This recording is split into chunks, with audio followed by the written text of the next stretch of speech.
யோபு 20ஆம் அதிகாரம். அதற்கு நாமாயணனான சோப்பார் கூறிய பதில்.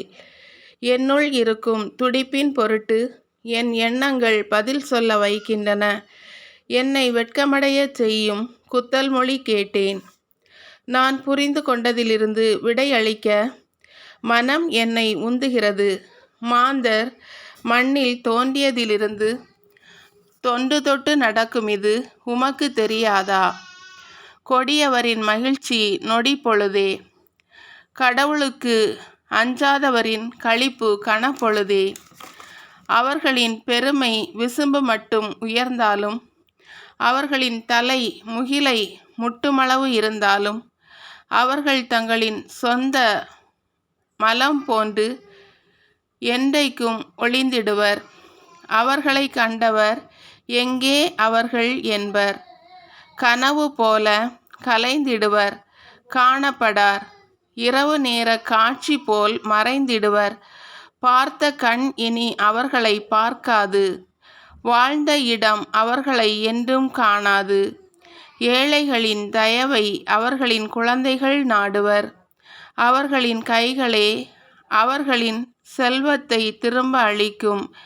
எலும்புகளை நிரப்பிய அவர்களின் இளமை துடிப்பு மண்ணில் அவர்களோடு மறைந்துவிடும்.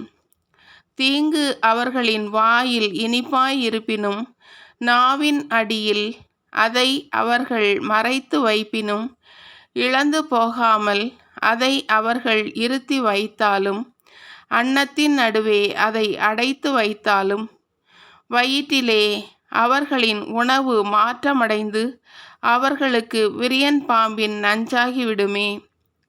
செல்வத்தை விழுங்கினர், அதை அவர்களே கக்குவர். இறைவன் அவர்களின் வயிற்றிலிருந்து அதை வெளியேற்றுவார். விரியன் பாம்பின் நஞ்சை அவர்கள் உறிஞ்சுவர். கட்டு விரியனின் நாக்கு அவர்களை கொண்டு போடும். ஒலிவ எண்ணெய் கால்வாய்களிலும் தேன் வெண்ணெய் ஆறுகளிலும் அவர்கள் இன்பம் காணார்.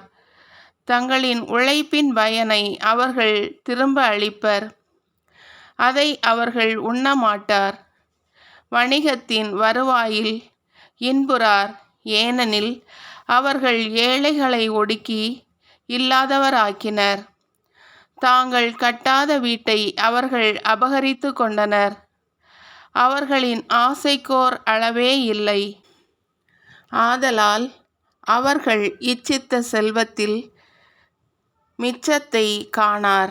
அவர்கள் தின்றபின் எஞ்சியது எதுவும் இல்லை. எனவே அவர்களது செழுமை நின்று நிலைக்காது.